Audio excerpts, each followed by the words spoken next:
Olá, pessoal! Esse é mais um episódio do Farol da Baixada, o podcast do Sindicato dos Bancários de Santos e Região. Nós hoje estamos aqui com a Rita Zayer. Obrigada, Rita. Obrigada eu pelo convite, eu que agradeço. Isso, e a Priscila Santana. Obrigada, boa tarde. A Rita é psicóloga, é professora universitária, tem uma empresa de RH, dá consultoria para outras empresas. E a Priscila é psicóloga da CACI, que é o Plano de Saúde dos Funcionários do Banco do Brasil. Mas a Rita hoje está aqui para conversar com a gente sobre muitas coisas a gente vai conversar, né, Rita? Muitas coisas. Mas muito sobre inteligência emocional. É uma área muito instigante e muito útil a gente ter o conhecimento sobre isso. Então, fica ligado aí, já dá o like, compartilha e se inscreve no canal. Rita, obrigada, viu, pela sua gentileza. Imagina, é uma honra. Obrigada por me convidar. Isso, obrigada, viu, Priscila? Obrigada eu. Rita, iniciando aqui, como é que... Eu lembro que, assim, quando eu era adolescente ou jovem, eu não ouvia muito falar... Não ouvia falar sobre inteligência emocional, né? O que é? Então, essa pergunta é uma boa pergunta, porque, assim, tudo começou lá atrás com o Daniel Goleman, que era um psicólogo, né? E ele começou a perceber que nem sempre o melhor aluno da sala de aula era o que se dava melhor no mercado de trabalho. Que muitas vezes o cara que tirava 10, o cara que era aquele, né, que não emprestava o caderno para ninguém, só ele que sabia tudo, ele não era o que se destacava quando ele se formava. E aí o Daniel Goleman foi atrás de fazer as pesquisas e entendeu que, na verdade, o que valia era o relacionamento e como que essa pessoa se relacionava. E aí os estudos veio a neurociência, a neuropsicologia, muita coisa veio junto. E eles começaram a perceber que existem pessoas que têm uma facilidade de ter, não é um autocontrole exatamente, porque, na verdade, você não tem o controle da sua emoção. A emoção vem para todo mundo, né? E ela vem de uma maneira explosiva. Mas a pessoa consegue identificar e não reagir imediatamente. Ela sabe o que fazer com aquilo, né? Essas pessoas são as pessoas que têm mais destaque e que a gente chama de pessoas inteligentes emocionalmente, né? Olha só, é uma novidade, né? Novidades não, mas isso é desde quando, mais ou menos, Rita? Olha, faz tempo que ele fala sobre isso, mas com certeza na tua época, na minha, hoje a gente vê nas escolas, já tem educação emocional, né? Na universidade eu dou aula de inteligência emocional, nas empresas, porque eles solicitam, tanto para líderes como para as pessoas que estão ali no chão da fábrica, também eles precisam de inteligência emocional. A gente precisa disso na vida, né? Uhum. Saber lidar com uma coisa que a gente tem, que é nossa, e principalmente utilizar isso em nosso benefício. Por exemplo, vou dar um exemplo. Imagina que eu não estou bem hoje e se eu percebesse que eu não estava bem, que eu estava nervosa com alguma coisa, eu ia evitar fazer reuniões, eu ia evitar ter conversas mais difíceis, porque com certeza emocionalmente eu não estaria bem para fazer isso. Então, identificar que não está bem e ter atitudes em cima disso é super favorável, né? A gente não atropela as coisas. Uhum. Aí existem alguns pilares, né? Por exemplo, o autocontrole, isso, autorregulação, motivação. Sim. O que a gente fala é o seguinte, desde a pré-história, por que existe a emoção, né? Porque quando a gente estava lá no meio da floresta e vinha aquela onça e você se deparava com aquela... Não dava tempo de você parar e pensar o que fazer, né? Era luta ou fuga. Ou você ataca ou você foge. Então, a emoção, ela aparece nesses momentos de uma maneira muito repentina. E justamente o que a gente faz? A gente reage, simplesmente reage e às vezes não pensa no que você está fazendo. Então, assim, quando você percebe que quando reage, você tem uma escolha, então o homem começou a ficar mais racional. Quando ele reage, ele tem a escolha de reagir. Eu posso ser uma pessoa totalmente impulsiva, a minha reação pode ser bater em alguém. Só que isso vai ter uma consequência, porque é uma escolha, né? Então, quando a gente começou a ficar racional e a entender que faz parte de uma escolha, e depois, com Goleman e tudo mais, que são escolhas de vida, né? A gente começa, então, a estudar melhor esses pontos, que seria justamente assim, primeiro identificar o que eu estou sentindo, né? Daí depois o que eu faço com isso, depois como é que eu me motivo em função disso, porque eu preciso continuar com a minha vida. Eu não posso me paralisar diante de problemas, paralisar a minha vida. Então, como fazer para agir e para continuar de uma maneira equilibrada? Eu não posso ser 100% racional, porque eu seria frio, mas eu também não posso ser 100% emocional, porque eu seria a pessoa que está... a gente fala que é de verdade, com o sistema límbico quente, né? A cabeça está quente, o sistema límbico, que é o sistema emocional, ele realmente esquenta. Então, quando eu percebo que eu estou com isso quente, que técnicas que eu uso? E, às vezes, uma técnica simples, respirar, contar até 10, já faz uma grande diferença, né? Mas você acha que a pessoa consegue sozinha perceber exatamente o que ela é? Como ela reage, diante de que cenários ela tem determinada reação, e mudar esse temperamento, porque às vezes é temperamento mais explosivo, mais introspectivo, mais, né? Ela sozinha, como é que ela faz? Então, a minha colega Priscila aqui pode me ajudar também, né, Priscila? Eu ia perguntar exatamente sobre a questão do treinamento, do auto... A gente consegue aprender? Eu sei que a gente consegue aprender, mas a gente não consegue mudar a nossa personalidade. A gente tem uma personalidade que é nossa. Sim. Mas a gente consegue, através da nossa educação, da nossa inteligência emocional, a gente consegue regular melhor a nossa personalidade diante das situações que se apresentam nos relacionamentos, não só no trabalho, né? A gente vem sendo, estamos sendo cobrados, pelo que eu estou vendo no mundo, né, atualmente, estamos sendo cobrados para ter inteligência emocional desde bem cedo, né? Em casa, nos relacionamentos, na empresa. Mas você acha que a pessoa sozinha consegue se moldar? Então, se treinando, né? Se treinando? Eu acho que assim, como é que tudo depende de que escolha você está fazendo para você. Então, por exemplo, se eu quero ser uma pessoa melhor, né? E eu estava ouvindo esses dias mesmo um filósofo falando sobre isso, né? Quando você quer ser uma pessoa melhor, ou seja, eu sempre faço o meu melhor, né? Não é sempre, eu vou fazer o que eu pude, não. Eu vou fazer o meu melhor, né? O meu melhor pode não ser o top, mas é o meu melhor. Eu sei que eu estou dando aquilo que eu posso para melhorar. Então, se eu estou afim de investir no meu relacionamento, por exemplo, pessoal, no meu casamento, no meu namoro, ou com os meus amigos, ou com os meus clientes, se eu quero ser um líder mais equilibrado, um professor, um aluno, se eu quero dar o meu melhor, eu posso, logicamente, mas depende de querer ou não. Tem gente que não quer. É como a Priscila colocou, a gente está num mundo que a gente é cobrado de muita coisa, né? E a ansiedade, ela tá reinando nesse mundo. Então, as pessoas são totalmente... Todo mundo hoje tem TDAH. Só que eu falo, acho que até eu tenho TDAH, porque você está aqui, toca o telefone, alguém te chama, você não terminou o e-mail, para no meio, aí você volta, e peraí, onde eu estava mesmo? É assim a vida hoje. E não era assim antes, né? Então, lógico que isso tem um descontrole, me deixa em estado de alerta, eu fico achando que tem alguma coisa errada, luta ou fuga, né, o tempo inteiro, e por isso muitas pessoas têm até crise de pânico, porque quando isso fica meio viciado, né? Ela está intoxicada nisso. Então, lógico que dá sim para você fazer uma escolha, mas você tem que querer. Eu conheço várias pessoas que falam assim, eu nasci assim, quem gostar de mim gosta, quem não gostar, que não goste. Ok, só que aí você não pode reclamar de você não ter tantos amigos legais, né? De você não ser tão bem aceito em alguns círculos, porque tem gente que fala, eu não quero, eu mesma, se eu tenho alguém que me exige muito emocionalmente, que é uma pessoa... prefiro que me suga, eu prefiro me manter na minha, né? E eu falo, olha, se a pessoa quiser uma interação, nós somos seres que não somos isolados, nós somos seres sociáveis, né? Nós nascemos para sermos, vivemos em sociedade. Se uma criança nasce e a mãe abandona no meio da floresta, a criança vai morrer de frio, ela vai morrer de fome, né? E a gente fala, você não morre de frio e de fome exatamente, você morre porque você está abandonado.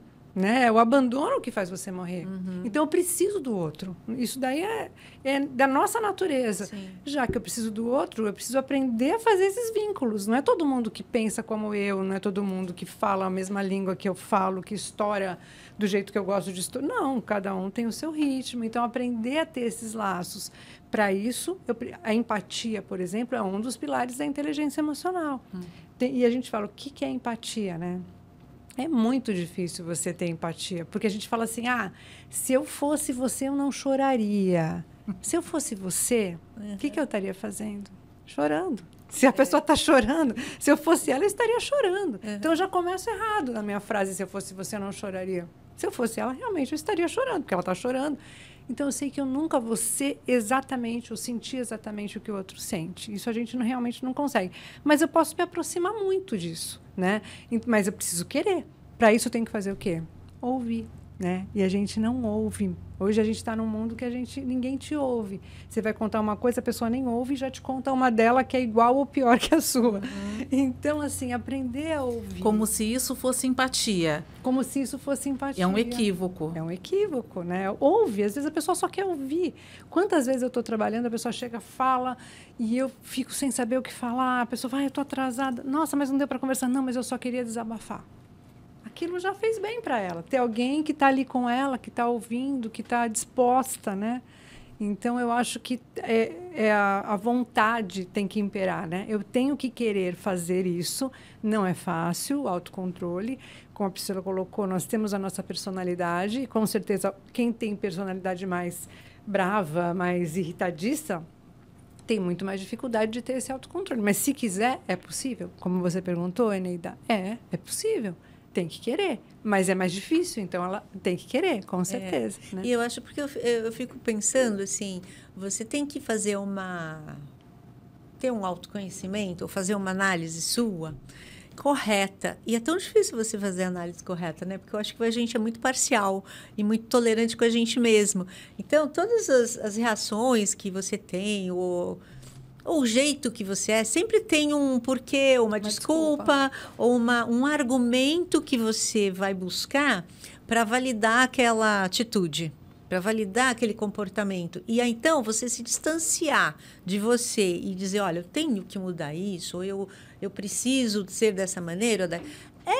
Por isso que eu falei, é possível você sozinho, porque a gente é bem mergulhado no ambiente que a gente está, em nós, né? É muito difícil a gente, eu acho, identificar o que não está bom. O que é que não está bom. Só se é uma coisa muito gritante que eles já falaram para você.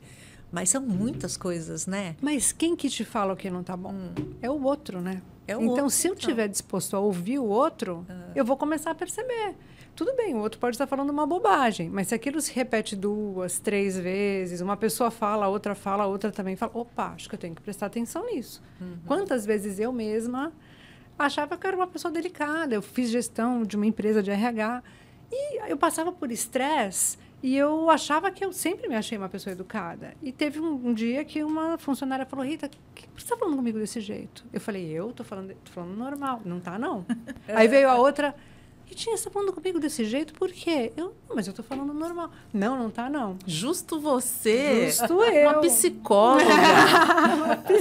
Uma psicóloga não pode ficar brava, não pode ser inseguro, não pode. Você é sempre tão delicada, como é que você vai ficar irritada? Você vê que coisa? Pode. E como que eu identifiquei, Priscila? Quando veio a terceira e ela começou a chorar, porque eu estava passando por muita pressão, realmente, e eu estava repassando aquela pressão.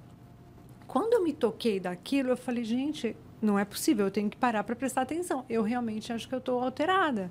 Quantas vezes a gente está brigando, às vezes eu irritado com o outro que não fez nada. E aí você fala, peraí, estou falando de uma maneira indelicada. Mas eu preciso que o outro, às vezes, me sinalize também, né? Sim, e não só sinalize, como o outro, né? Vamos supor que eu fui a outra aqui, que eu fiquei magoada com a forma que meu colega ou meu gerente, alguém falou comigo. E é muito difícil ter a inteligência emocional o suficiente para não levar para o pessoal ou, né, depois de um tempo, digerir essa situação e pensar, poxa, essa pessoa não é assim normalmente, está acontecendo alguma coisa. Isso é inteligência emocional? Com certeza, né? Você parar e pensar e falar, peraí, eu preciso me reavaliar, porque não depende só, como a Eneida colocou, das minhas justificativas, porque eu vou ter. Eu estava nervoso, ninguém me entende, eu tenho uma vida difícil. Todo mundo tem a sua justificativa, mas o outro não tem nada a ver com isso, né? Então, às vezes, você sai de um problema e você vai criando outros. Tem pessoas que... Pode prestar atenção. Todo lugar que ela vai, ela tem um problema. Todas as pessoas com quem ela fala, ela tem uma discussão. Ela está sempre no meio de problemas. Ela sempre foi mal atendida. Sempre foi mal atendida. Tem gente sempre que é assim, reclama. Né? Aí você fala, não é possível. Tudo na vida dessa pessoa. Mas a pessoa não se toca que se ela mudar a postura dela, ela vai mudar o que está em volta dela, né? O que ela faz. Mas ela não vai se tocar. Ela vai precisar de toques. Ela vai precisar de toques. Às vezes que eu ia dizer que os sinais são mais sutis. Nem todo mundo, inclusive, acho que a maioria não fala. Quando algo errado acontece, pessoas... tem gente que prefere. E aí você acha que está tudo certo, sei lá. Mas os sinais são mais sutis. A pessoa não chega e fala, olha, Rita, você fez assim, por que você está falando assim comigo? Ainda bem que elas fizeram. Né? No caso delas é porque, como acho que eu tinha um outro tipo de temperamento, quando elas viram uma coisa diferente, elas me sinalizaram. Mas se você tem alguém, como você está dizendo, que é agressivo, tem hora que você fala, eu nem quero. Eu vou discutir com alguém que eu sei que não vai dar em nada e ainda vou me aborrecer, não. Deixa. E aí a gente peca, entre aspas, porque a gente não sinaliza. Por isso que eu sempre falo assim, né? A gente investe energia em quem vale a pena. Você falar assim, meu filho, meu marido, minha mãe, pessoas que são importantes para mim, não é essa pessoa aqui, eu vou. Mas tem outras que você fala, já tentei tanto, não consegui, eu vou me poupar. E aí a pessoa não recebe aquele recado de que ela precisa realmente olhar com outros olhos. Como não ser ansiosa? Porque como é que você controla? Você simplesmente fala assim, não, de hoje em dia eu não serei mais ansiosa. Como é que você lida com isso? Por exemplo, uma grande pressão, porque a gente é submetido, ou na vida pessoal, ou em trabalho, uma grande pressão. Tem uma frase que ajuda muito, Eneida, que eu sempre uso para mim, uso para todo mundo, que é um dia de cada vez. Você nunca vai conseguir resolver tudo no mesmo dia. Você não consegue saber o que vai acontecer daqui a 2 dias ou um dia. Eu não sei o que vai acontecer. Então, se eu ficar aqui pensando em todos os problemas que eu tenho, que estão pendurados, eu nem venho aqui e começo a entrar em pânico. Agora, se eu pensar um dia de cada vez, agora eu estou no podcast, estou com a Eneida, estou com a Priscila, estou com a Júlia ali. Né? Se eu souber administrar isso fracionadamente, fica mais fácil.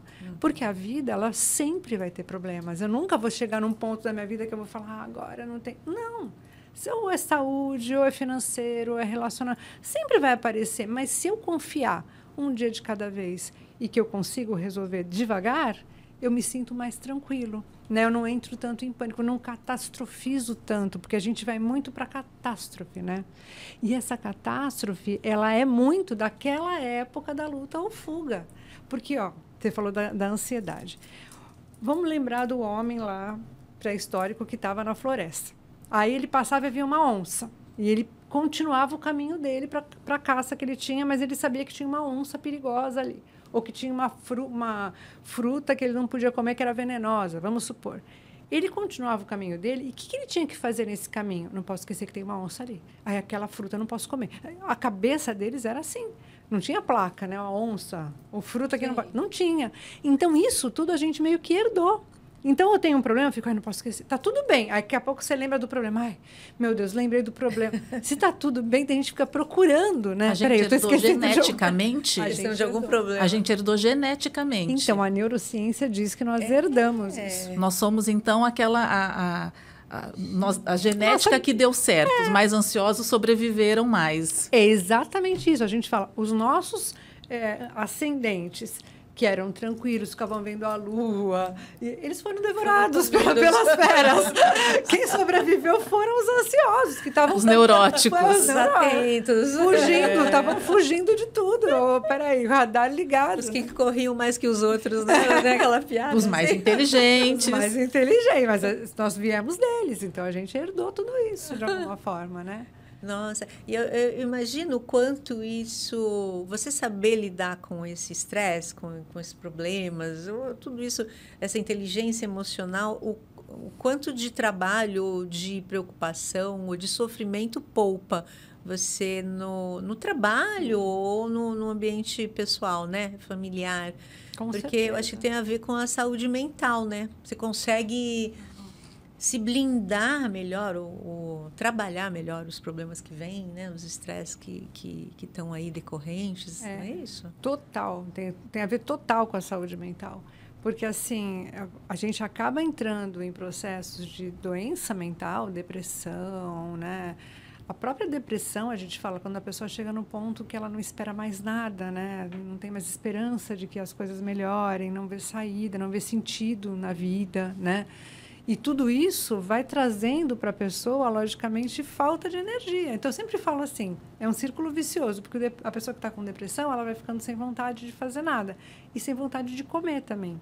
Então, essa energia que ela não põe para fora do alimento deixa ela mais derrubada ainda. Então, é como se fosse um círculo vicioso. Se ela consegue não entrar nesses círculos, né, do pânico, né, que é quando você começa a evitar fazer a esquiva, por exemplo, eu não vou na festa porque eu posso passar mal, então é melhor eu ficar em casa, e você começa a não enfrentar as situações ou fugir de situações, você vai potencializando as doenças mentais. Porque quando você experimenta, você vai até a festa, você tenta comer um pouco para ir caminhar na praia, e ver, você vai ver que o bicho não é tão feio assim, que dá para enfrentar. Então, eu falo, a gente só percebe, às vezes, a força que a gente tem quando a gente passa por um problema difícil e consegue sair dele. E você fala, nossa, não achava que eu... Vamos supor, você perde alguém que você ama. Verdade. E você fala, nossa, achava que eu jamais me recuperaria. E você não teve escapatória. Perdeu. E você... Olha, eu tenho força para isso. Aí você se conhece. Então, para que esperar isso, né? E já não experimentar essa força antes que a gente tem, né? Uhum. Me diga uma coisa. Aqui a gente está falando bastante da nossa, digamos, o que a gente pode fazer para lidar melhor, né, com os problemas, com as relações, né, com as relações sociais, pessoais e no trabalho e tal. Mas, digamos, no ambiente de trabalho, qual é a responsabilidade do patrão ou do chefe nessa saúde mental? Porque, né, parece assim que só se eu quiser, eu me blindo, eu consigo lidar com tudo, mas tem a responsabilidade, outra responsabilidade, não é isso? Sim, isso mesmo. As empresas, elas estão com um número de afastamentos muito grande, né? E eles perceberam os afastamentos por ansiedade, depressão, burnout, né? Que é a doença que dá em função do trabalho, doença mental. Já entrou até no nosso código lá no DSM. Então, assim, para nós hoje, o que as empresas têm feito, até porque a gente tem agora a NR1, né, que também está cobrando isso, está mais em cima. A partir de maio agora, eles começam a ficar mais em cima disso. Existem empresas, eu trabalho faz tempo com empresa, que já faz isso faz tempo, assim, já prepara as pessoas, prepara o líder, fornece subsídios para que essas pessoas possam, de repente, trazer os problemas, né? Então, por exemplo, tem empresas que já direcionam para psicólogo, para jurídico, de repente o problema é jurídico, de repente econômico, então vai para um gestor financeiro. Tem empresa que já tem todos esses aparatos. E, além disso, trabalham os líderes, para não cometerem o assédio, né? Porque a gente vem de uma geração, né, que era lá atrás, onde o professor mesmo era uma autoridade máxima, né? A gente tremia para falar com o professor. E na empresa era a mesma situação. Você tinha aquele chefe que batia na mesa, falava alto, e achava que assim ele tinha respeito. E a gente vai vendo que não é bem assim. O próprio meio que a gente vive hoje, né? A gente já tem mais jovens, os jovens são mais questionadores. Eles estão nas empresas, né? A grande maioria, e a grande maioria até em cargo alto. E eles são muito questionadores. Então, isso também já foi dando uma balançada nessa postura muito autoritária que existia antes, né? Então, com essas normas, algumas empresas, e eu falo isso assim com toda a minha honestidade, tem empresa que não se preocupou porque chegou a norma, já estava fazendo isso antes. Tem outras que, lógico, estão se sentindo mais preocupadas, né? Outras já vinham fazendo, só estão mantendo o que já faziam. Então, preparam as pessoas para que elas administrem. Então, por exemplo, existem técnicas para a gente trabalhar a ansiedade, eu posso fazer isso sozinha. Mas eu também preparo o meu líder para que o meu líder não provoque isso na equipe. E ser líder não é uma coisa simples, né? Todo mundo quer ser chefe, mas na hora que você fala, nossa, não é fácil. Você administra pressão aqui, pressão de baixo, e você tem que equilibrar. Então, essa pessoa também precisa ser orientada. Às vezes, ela também não sabe. Eu sempre uso o exemplo do Schettino, lá do Costa Concórdia, que pulou no mar. Foi não sei se vocês lembram, que o navio... o comandante do navio. O comandante do navio, o navio virou, ele foi o primeiro que pulou. Ele foi o primeiro, E aí você... tudo que vem era, emocionalmente, ele estava totalmente desestabilizado. E tem um áudio do chefe da Capitania dos Portos falando com ele de maneira muito ríspida, né? Ele foi massacrado. Foi. Ele nunca poderia ter sido o primeiro. Ele teria que ser o último. Ele foi processado, preso, um monte de coisa. Aconteceu. Foi. Mas, na época, enquanto ele estava no mar, o chefe da Capitania dos Portos, eu tenho essa gravação, porque eu passo isso nos treinamentos. E ele falava de um jeito assim, incisivo, né, com ele. E aí a gente vai ver que na liderança tem momentos que você tem que fazer isso também. Então, não é só ser bonzinho, tudo bem. Você tem que ser legal, você tem que ouvir. Mas tem horas, quando a pessoa está desestabilizada, você não sabe o que fazer, eu preciso de uma direção. E, às vezes, quem vai me dar direção é o cara que ele vai bancar depois. Se der algum problema, ele vai bancar. Pô, eu sou o chefe. Tem chefe que, por exemplo, até quando eu preciso bancar, ele não banca. E o cara fala, pô, mas a responsabilidade não é minha. E se der errado? Então, olha como é difícil ser chefe, né? Você tem que saber a hora que você vai compartilhar, vai ser um chefe mais... que vai permitir que as pessoas se posicionem, e tem hora que você vai ter que falar e bancar o que você falou, porque você é o chefe, não é simples. Né? Não é. Eu fico imaginando isso porque assim, a nossa experiência é dentro dos bancos, né? E banco é um lugar de grande assédio. Né? Estresse. Né? De estresse, né? O estresse que vem por conta de bater meta, de esses objetivos, e cada vez que você bate é maior, vem maior, vem maior. E, na verdade, não tem aquele assédio característico, antigo, desse de bater na mesa, autoritário. Mas esse daí velado, é né? fácil de combater. É velado, porque vem um assédio de cima mesmo, diretoria, dos donos, e vai passando. Mas nem por isso você gritou, não fez nada. Mas ameaça com emprego, né? Com, né? Tirar o cargo, essas coisas. Dizer, olha, aqui não foi muito bem, né? Já tem 2 meses que você não vai bem, sabe? Então não precisa... Não precisa berrar e bater na mesa, né? E está correndo solto, Por isso tem um grande número de afastamento, Sim, né? É verdade. E essa NR1, ela já existe, mas ela vem mais... Ela vem mais forte nessa parte psicossocial, voltada para a saúde mental. Eles vão fiscalizar isso. Então, o número de afastamentos, que ações você tem feito para que você não adoeça mais os seus funcionários ou recupere quem não está bem. Então, ela vai cuidar, entre aspas, das pessoas, né? Olha como a gente chegou no ponto onde descobrimos, né, que precisamos cuidar uns dos outros, né? A gente fala tanto da época do Covid, que a gente cuidava um do outro. Nossa, eu tenho uma prima, ela era médica de linha de frente. Adoro ela, Thaís. Vou até passar para ela esse podcast para ela ver. Sim. E ela era uma pessoa que ela estava ali, sempre junto. Ela fazia o máximo, ela ajudava a gente e ajudava todo mundo, estava lá. E eu lembro que uma vez, no Natal, ela falou, no Ano Novo, posso passar Ano Novo com vocês? O pai dela tinha falecido, e aí foi ela, a mãe, a filha, passar com a gente, porque ela falou, olha, a gente, quando está assim, as pessoas, às vezes, têm medo de ficar perto, porque era Covid, imagina, ela está lá no dia a dia, o dia inteiro. Então, olha que coisa, como é a nossa cabeça de não entender também o quanto que o ser humano, qualquer um deles, precisa da gente. Eu sei que eu preciso dele, porque ele está ali, ele está me ajudando, ele está combatendo, ele é o herói. Mas ele também precisa de mim. O herói também precisa de apoio. Nós todos somos humanos, né? Então, assim, por mais que a gente julgue, às vezes, de uma forma meio... mas a pessoa está ali, ela está no meio do Covid, a gente pode se contaminar. Mas para essas pessoas que eram as heroínas e parecia que ela estava... Né, ela também estava carente, desgastada, sem dormir e precisando de apoio, né? E com medo, com medo. Mas era o papel dela, ela estava fazendo. Então, a gente vê como às vezes tem essas confusões, né, de papéis. A gente se confunde nisso, né? Sim. Eu acho que, assim, são muitos trabalhadores, trabalhadoras, né? E todo mundo nessa sociedade muito individualista, cada um quer fazer, né? Faz por si, quer estar no lugar de liderança.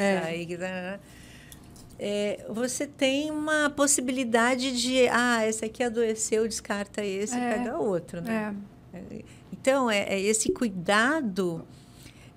porque o lucro vem acima de tudo, né? Ou isso, então, né? Como eu falei da minha prima, ela serve para isso, para a linha de frente, mas ela não serve para o momento que eu estou precisando dela. Quer dizer, que é o contrário, ela está precisando de mim, desculpa. Então, você tem lá o funcionário, ele serviu para bater meta, agora ele está mal. Na fase vulnerável pode passar dele, por uma fase vulnerável, ele vai ficar precisar doente, de mais perder algo. acolhimento. Exatamente. Então, a gente fala, o líder ele tem que saber olhar para cada funcionário e entender, esse cara precisa de mais conversa, esse cara precisa de mais direcionamento, esse aqui precisa trabalhar sozinho. Ele tem que identificar. E é muito difícil. É muito difícil. Você sente isso nas empresas, porque você dá consultoria para as empresas. Nesse sentido da inteligência emocional, você treina lideranças. Isso, a gente tem a liderança, não só inteligência emocional, mas muito inteligência emocional, muito. Eu imagino. Comunicação não violenta, a gente fala muito, porque a nossa comunicação ela é muito violenta. Né? E essa comunicação ela vem de uma maneira que a gente não percebe, porque a gente gosta de falar curto e rápido. E o líder ele tem que falar curto e rápido. Até porque se ele se alonga demais, a conversa se perde, né? Se ele ficar falando muito, o cara não sabe nem não entende direito. Então ele tem que ser.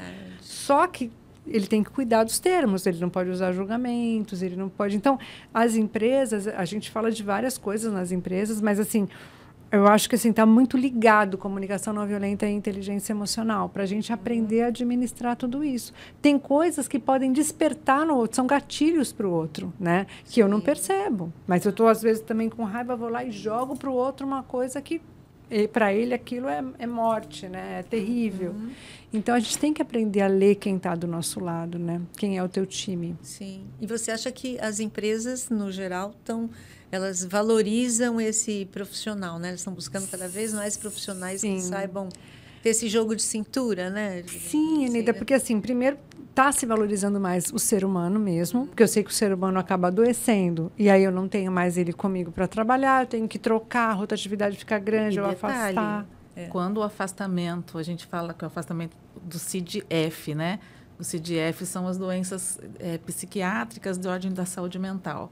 E a gente já entendeu, as empresas também, porque existem estatísticas, né, Rita? O afastamento por problemas de saúde mental, eles não costumam ser afastamentos curtos, né? Não. Porque não é uma doença que se instala rapidamente, ela eu digo que ela é muito perniciosa, que ela vai se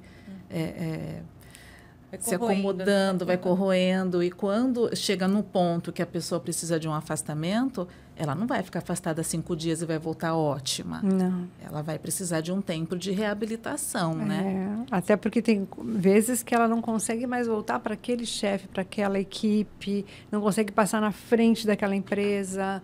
Então, assim, porque aquilo são gatilhos que ela vai, né? Como a gente falou, tudo aquilo para ela desperta todo o mal-estar, né, da doença. Então, é bem complicado, né? Eu acho que é muito bom que as empresas estejam olhando para isso, as que não estavam, né? E que os líderes se preocupem com isso. Porque, infelizmente, a gente ainda está no momento onde as coisas não estão totalmente em ordem, mas elas estão começando a entrar nos eixos. Eu acho que agora as coisas estão... Mas não estão ainda em ordem. Mesmo porque...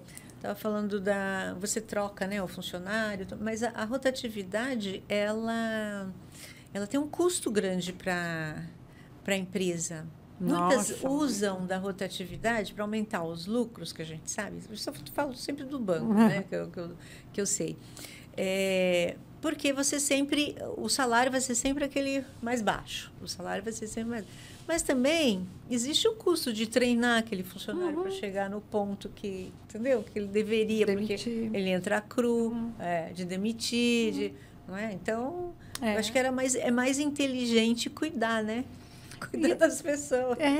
E ter essa cultura, né? Acho que quando isso vira uma cultura, se eu começo aqui na minha empresa a gente não fala alto, ou aqui na minha empresa a gente não aponta o dedo, quando você tem regras que estão claras ali, eu acho que você gera uma cultura melhor também. As pessoas se sentem seguras, né? O problema é você não se sentir seguro no lugar que você trabalha. Você vai ter que ir para um lugar que você não sente que...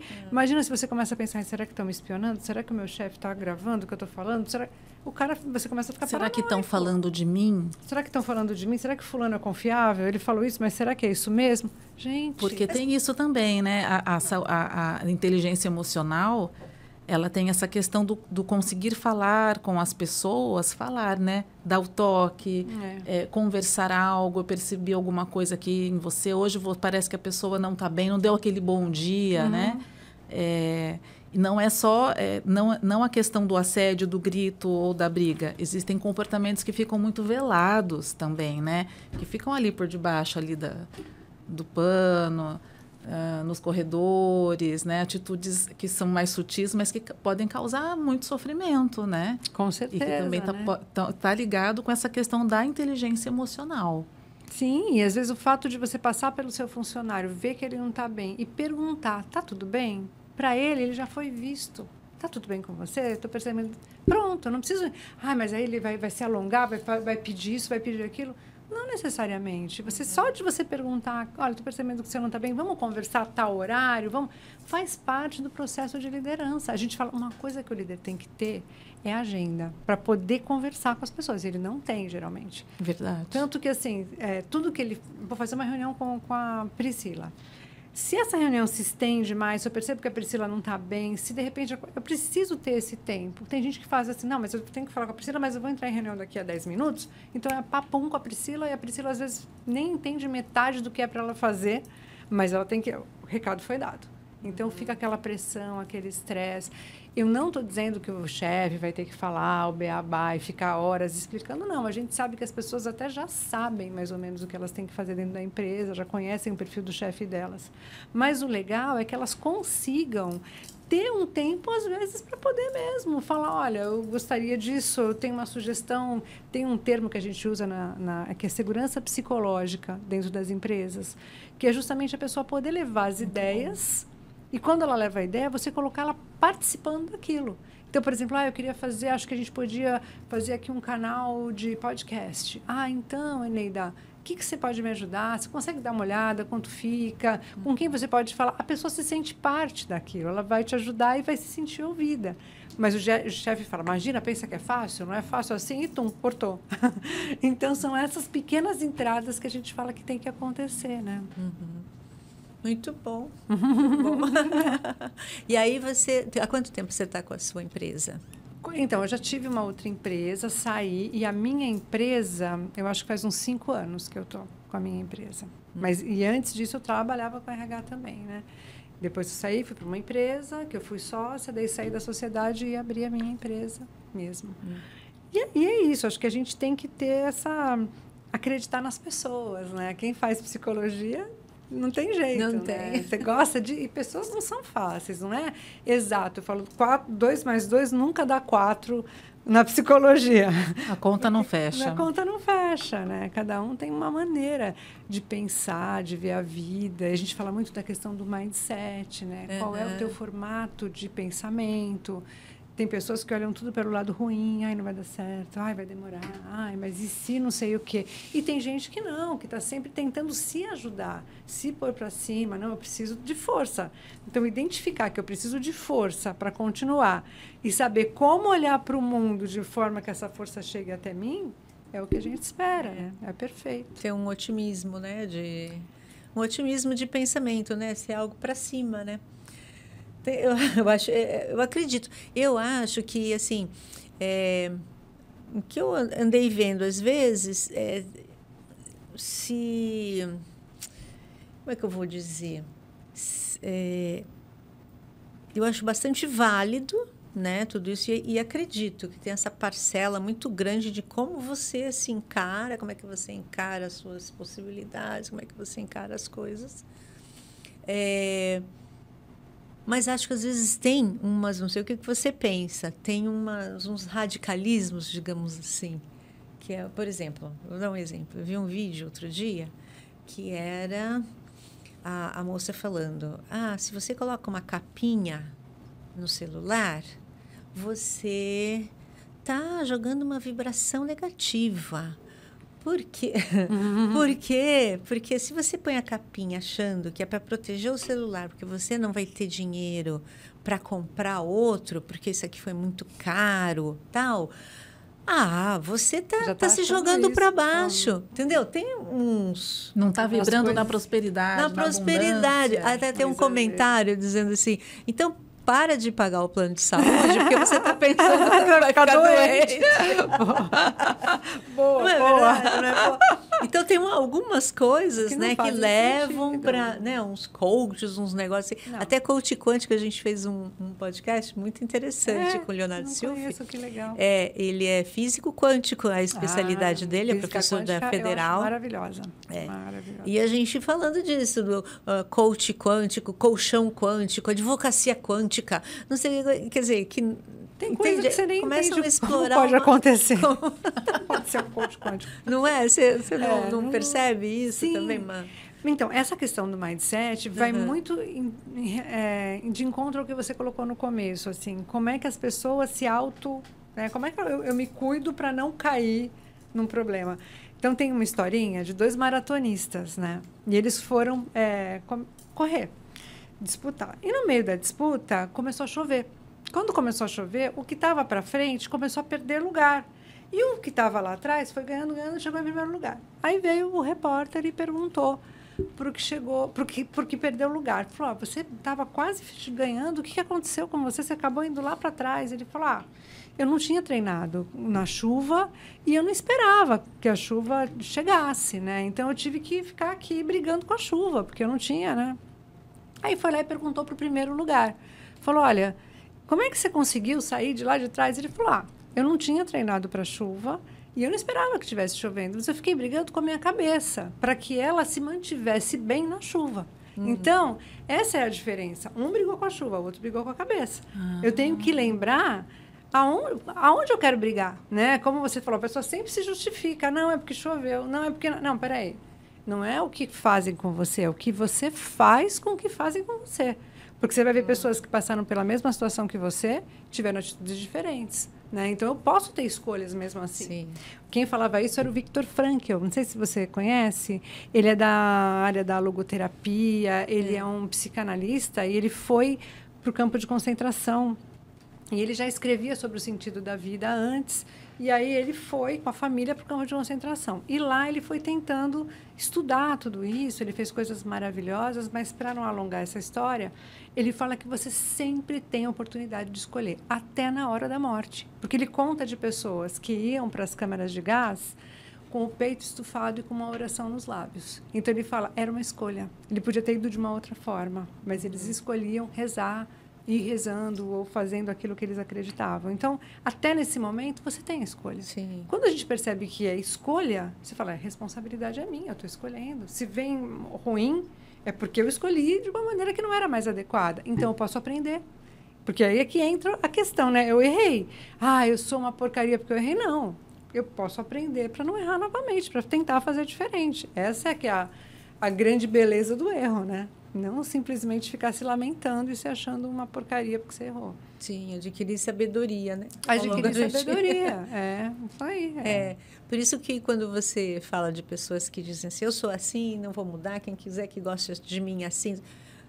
Particularmente, eu não acho uma coisa muito, muito sábia. Nem aquelas que dizem, eu faria tudo de novo. Eu, com esse conhecimento, né, ou com o que eu já passei, não faria tudo de novo. Lógico, exatamente assim. Né? Tem muita coisa. Acho que é um orgulho que não deixa você aprender, né? É isso mesmo, né? Não deixa... tem uma frase que eu gosto muito, que foi na formatura do meu filho, que eu ouvia, eu falei, nossa, gravei, que era assim, na vida tem dias que a gente ganha e tem dias que a gente aprende. quer dizer, você sempre sai ganhando, né? Ou você ganha ou você aprende. Se você não ganhou, você aprendeu. Sempre tem alguma coisa boa, sempre né, tem você. alguma coisa para você perceber de bom ali. Então, é isso. Acho que, lógico, não é aquele pessimismo, aquele otimismo que a gente fala tóxico, né? Ai, positividade tóxica. Não é isso. É viver a realidade, é encarar o que está acontecendo, mas é deixar leve, a carga ficar mais leve. Porque, como eu falei, a gente vai passar por coisas na vida, a gente não vai sair ileso dessa. Não tem jeito, já estamos aqui, agora a gente vai ter que passar por aqui. Mas que a gente passe de maneira leve. Porque quando eu passo de maneira leve, eu também deixo isso para os outros. Estava vendo o filósofo falando também, que ele falava assim, a vida é curta, mas ela não precisa ser pequena, né? E quando eu faço coisas que são bacanas, eu deixo a minha marca nos outros, eu vivo muito mais, porque eu morri, mas o meu filho vai se lembrar de mim, vai se inspirar em mim, os meus alunos, as pessoas falam, puxa, então eu fico de alguma forma, eu deixo alguma coisa, né? Eu acho que essa parte a gente tem que ter mais dentro da gente, assim, a gente às vezes não percebe isso, a gente simplesmente fica esbravejando, lógico, eu sou humana, vou errar, posso errar, graças a Deus eu não sou Deus, não tenho essa responsabilidade, mas, né, olhar para algumas coisas, tentar deixar leve e tentar deixar até exemplos para inspirar pessoas, eu tenho essa oportunidade na minha mão, né? De qualquer forma, a gente está sendo visto, né? De maneira boa ou ruim, mas eu estou sendo vista. Muito bom, muito bom. Posso fazer uma pergunta, Rita? Sim, claro. As pessoas te procuram para saber como eu me comporto numa entrevista de emprego, numa avaliação comportamental, elas fazem isso? Sim, fazem, procuram, né? E também já me perguntaram, isso é raro, mas pode acontecer. E eu também já fiz, às vezes faço avaliações comportamentais. Você deve fazer isso muito, né? E as pessoas acham que vão poder ali ter um comportamento que não é o dela para conseguir entrar numa vaga. E não é bem assim que acontece, né? Porque o emocional a gente não é bem assim. Ter a inteligência emocional não significa fingir que eu sou uma pessoa que eu não sou, né? Eu sempre falo, acho que o mais importante, até para falar em público, tem gente que eu tenho que falar em público, como é que eu faço? Então, eu falo assim, o mais importante é você ser você, né? Eu tenho uma cliente, que ela é uma diretora de empresa, super bem sucedida, ela tinha que ir para Brasília falar, e ela estava morrendo de medo. Uma mulher linda, alta. E ela falava, olha, eu estou morrendo de medo, só homem, Brasília, gente, políticos, tal. Eu falei, olha, seja você, porque você é tão engraçada. Ela é engraçada, ela fala... E se você estiver nervosa, eu falo, gente, desculpa, eu estou nervosa. Todo mundo vai entender. Ela falou, Rita, eu fiz aquilo, parece que eu conquistei as pessoas. Todo mundo deu risada, todo mundo ficava olhando para ela, achando... Porque ela tem muito conteúdo. Mas quando a pessoa é ela, que é o que a gente está falando, não fica tentando montar uma... Que nem se a gente ficasse aqui falando palavras difíceis no podcast. Ia ser uma chatice o podcast, não é? Agora, quando você é você mesmo, espontâneo, as pessoas têm interesse, porque são como nós, né? Eu estou falando para o público humano, né? E acho que é isso que as pessoas têm que aprender, até nas entrevistas de emprego. Não tem jeito. Você vai querer fingir uma coisa que você não é. Pior, ainda mais na frente de você psicólogo, né? Ainda mais na frente de psicólogo. Você fica nervoso, as pessoas percebem, alguma coisa vai dar errado ali. Percebem, não são as palavras que são avaliadas, né? Pois é. Eu gostaria de saber disso. Como fazer. Bom, se tivesse a fórmula, né, mágica? Pois é. Não é fácil mesmo. Eu também não sei como é que acontece essa mágica, não. Mas vocês conseguem identificar, né? Sim. O perfil? O perfil da pessoa. Porque as pessoas passam por dinâmicas de grupo, você vai vendo como ela se sai, você vai observar, às vezes, não tão perto do grupo, mas no dia a dia, na convivência com o grupo, vamos supor, processo seletivo, né? Eu não trabalho com processo seletivo, mas já trabalhei. As pessoas, você vai observar se a pessoa está interagindo, se ela está bem, se ela deixa o outro falar. Sabe aquelas pessoas que sempre elas querem dar a última palavra? O colega falou, ela já falou, ela quer falar de novo. Você começa a ver que ela está precisando daquilo, né? Ela não está sendo tranquila, humilde. Então, e outra, né? Cada empresa ou cada vaga quer um perfil. Pode ser que o meu fale, eu quero uma pessoa comunicativa. Pode ser que o outro fale, olha, eu não quero comunicativa, eu quero uma pessoa bem quieta, porque o chefe não vai gostar que fique falando. Então, não adianta você dar dicas. Isso não vem escrito, né? Não no vem perfil da escrito, vaga. Não. O currículo leva a parte técnica. E né? você o perfil precisa... de personalidade. Agora, se você quer fingir uma coisa que você não é, você não sustenta aquilo há muito tempo. Daqui a pouco você não está mais lá. Então, vai ser você mesmo. Mas eu acho que o principal é isso, né? É ser humano, ser humilde, é respeitar, é olhar no olho quando você fala, é entender que eu falo, graças a Deus a gente é humano. Porque se a gente fosse Deus, aí eu não podia errar, né? Então eu não posso. Mas não, eu sou humano. Então a humildade acho que é a coisa mais importante para a gente hoje, né? Uhum.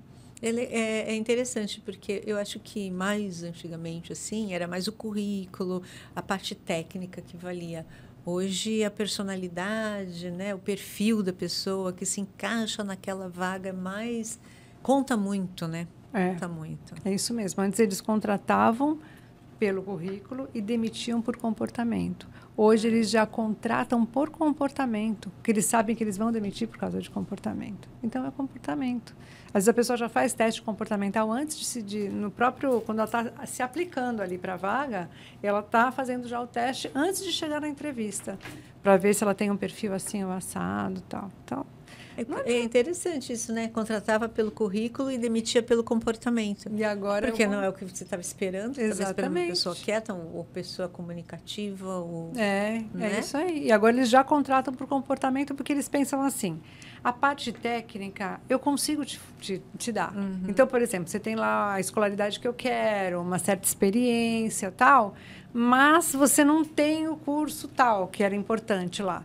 Porém, comportamentalmente eu adorei você, mas então eu te contrato e pago o curso para você. Sim. É isso que as empresas fazem hoje. Então, eu acho que é um caminho muito bom, né, para as pessoas conseguirem perceber que não dá para ficar, né, simulando comportamento, né? E você atende toda a região, todo o estado? Eu atendo até o Sul, Minas, São Paulo. É uma empresa pequenininha, minha empresa não é uma empresona não, mas a gente tem uns clientes que às vezes tem aqui, mas tem também em São Paulo, ou tem cliente que era daqui, que mudou para São Paulo e a gente também atende, ou Sul, Minas, né? Grupos que estão no Sul e Minas, a gente atende também. E muita coisa a gente faz online, porque hoje em dia o online ajuda muito, graças a Deus. Facilitou muito, né? Mas quando precisa, a gente se desloca também. Pode até internacionalmente. Já estou meio velha para isso, mas... Isso é super importante, né? Porque a gente consegue humanizar equipes, né? Às vezes desfazer nós que estão ali impedindo um bom relacionamento ou um resultado que vem sendo esperado.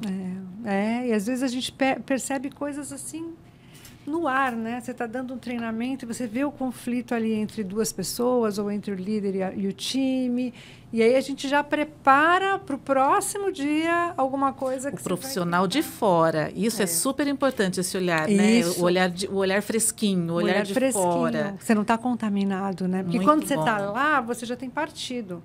Mas esse cara também. Então você já está tomando, justificando, né? Sim. E quem está de fora, não. Você não está contaminado com nada. Então, por isso que, às vezes, as empresas chamam as consultorias para ter esse olhar de fora, né?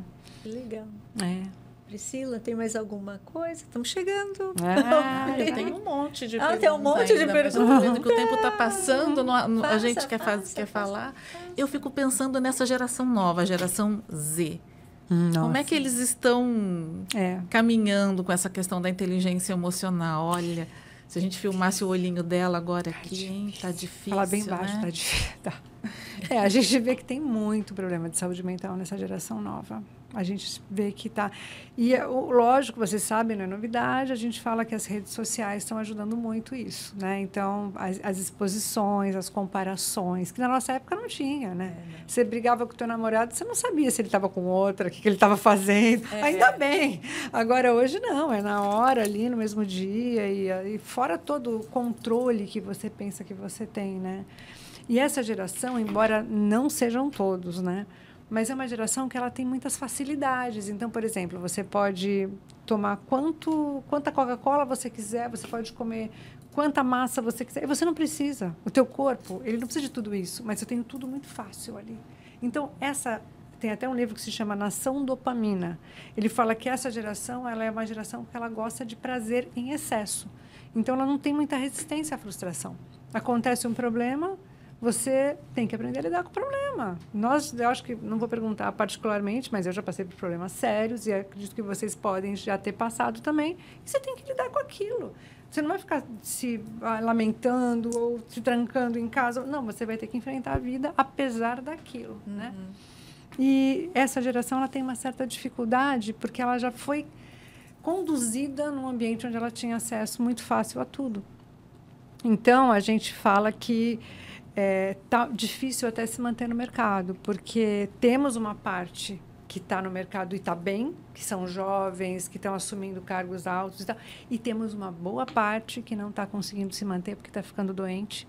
E as empresas já estão contratando pessoas mais velhas. Elas já estão olhando para isso, porque elas estão percebendo que essa geração nova, em alguns momentos, ela não está conseguindo dar conta do recado. Fora que muitos deles têm outras ideias, né? Home office 100%, eu quero ser independente, CPJ, porque eles têm uma cabeça também diferenciada. E muitas empresas também ainda não chegaram nesse ponto. Não sabemos como que isso vai acabar, né, essa história. Mas eu acho que é meio complicado. A gente tem que prestar muita atenção nessa questão da saúde mental, porque é uma geração que está muito adoecida, muito sofrida. E se você fala sofrida, não por negligência de pais, pelo contrário, às vezes os pais quiseram até dar mais do que eles poderiam dar, porque não tiveram, né? Poupar mais do que eles foram poupados. Mas justamente isso pode ter, essas facilidades todas, né? Pode ter dificultado essa fibra de você aguentar mais sem explodir, né? Aguentar uma situação mais difícil e ter jogo de cintura, engolir, não deu, paciência, vamos tentar de novo amanhã. Várias coisas, né? Limite, né? Falta de limite também, né? Limite. Essa coisa de você... A gente fala que é muito importante a frustração. O não, ele é importante, né? Para a criancinha. Isso. A mãe que fala, deixa ele jogar, deixa ele ganhar no jogo, porque ele é pequenininho, tá errado. Ele tem que perder no jogo, porque ele vai perder na vida, ele não vai ganhar só na vida. Sim. Então, eu posso até facilitar para ele ganhar, mas o próximo ele vai perder. Ele vai ver que é assim, ganha, perde, porque é a vida. Claro. Então, a gente, às vezes, não vai para esse lado e você acaba justamente destruindo, entre aspas, né, sem querer, uma geração aí que está sofrendo. É uma geração que está sofrendo. A gente quer ajudar, eu acho que nós, né, psicólogos e todos nós, né, a nossa geração se preocupa com isso, né? E, às vezes, a gente não sabe nem como chegar até eles. É verdade. Difícil, né? Nossa, eu acho que isso rende um podcast só dele. Só disso, só sobre isso. É mesmo. Não é? Mesmo, viu? De inteligência emocional, porque acho que se eles conseguissem trabalhar isso, já estão trabalhando, eu dou aula, gente, nossa, se vocês vissem que legal como os alunos participam, relatam os casos, é muito bacana inteligência emocional na universidade. E tem muita escola que já faz isso, lá para os pequenos. Então, isso é muito bom, desde pequenininho, você identificar uma emoção, você saber... Porque a raiva, ela, por exemplo, é uma emoção que a gente não identifica direito. Tudo vira raiva. Você está com ciúme, você está com raiva. Você está com dor de barriga, você está com raiva. Você está com fome, você está com raiva. Tudo vira raiva. Então, a gente não sabe identificar separado. Não, peraí, isso aqui é fome, eu vou comer. Eu não vou ficar brigando com todo mundo porque eu estou com fome. Isso aqui é dor. Eu não vou ficar brigando com a pessoa porque eu estou com dor e ela está demorando para me atender. Eu preciso cuidar da minha dor. Então, a gente tem que aprender. E a raiva, a gente geralmente, quando sente, a gente quer tirar. Porque ela é muito ruim, eu quero jogar. E eu jogo para os primeiros que estão na minha frente, que também está errado. Aí você vai contaminando o ambiente. Então, aprender a lidar com tudo isso, a identificar cada coisa. Eu acho que isso está começando. Eu acho que nas escolas isso está acontecendo também. E vejo que na universidade isso está dando muito certo já. E acho que isso vai ajudar muito essa geração. Porque, você vê, o recurso está em mim. Está na gente, né? Você aprender a respirar, você aprender a meditar, você ter um pensamento que te conecte com, nossa, eu vou continuar, eu vou seguir o meu caminho, mas vai ser um dia de cada vez, né? Isso ajuda demais, né? Nossa, mas desde de criança, então, estão fazendo isso, ajudando a identificar. Já está começando. Acho que isso que é importante, né? É. Porque é o que eu acho que eu falo, é recorrente, assim, é difícil você identificar sozinho as coisas, né? Precisa ser um adulto maduro para isso. Sim, e assim, é uma coisa que já nasce com você, né? A gente já tem isso, você não escolhe ter raiva. Então, você não precisa ter culpa porque você está com raiva, mas você tem que saber o que fazer com ela. Entender que você está com raiva, admitir. Tem gente que nem admite. Não posso porque é feio falar que eu estou com raiva. Não, mas ele é um sentimento normal. Todo mundo tem raiva, todo mundo fica triste, todo mundo fica. Então, se eu identifico e sei que eu tenho, agora o que eu faço com isso? Essa é a segunda parte da história, né? Saber lidar com cada pedacinho da vida. Viu? Pergunta muito geração bom. Z. Muito bom. Gente, nós vamos... Vai ficar para a próxima, tem mais alguma coisa que você quer? Eu queria agradecer, Priscila, Eneida, Júlia, obrigada, adorei estar aqui com vocês. Desculpa, eu sei que eu falo muito, mas eu gostei muito de participar. Obrigada. Mas é para falar, né? Você é convidada, pelo amor de Deus. Imagina uma convidada que não fale nada. Obrigada. Foi uma delícia, passou muito rápido. Muito rápido. Ai, obrigada. Eu também achei que passou muito rápido. Instigante. Obrigada, viu? Obrigada a vocês. Quero fazer um treinamento com a Rita. Obrigada, Rita. Obrigada, eu que agradeço. Gente, olha, a Rita... Ela é dona de uma empresa de people. Isso. Não é isso? Passa aí o contato, o Instagram, alguma coisa aí para eles entrarem em contato, quem gostou. O meu contato é rita@thepeople.com.br. É um D mudo. D né? mudo e people, né? P-O-P-E-O-P-L-E. No Instagram, né? Esse é o meu e-mail, né? E no Instagram acho que está de People Consultoria, que também é legal. É isso aí. Tá bom, gente? Então, olha, deem um like, se inscrevam no canal para mais temas interessantes chegarem a mais pessoas, tá? Até quinta.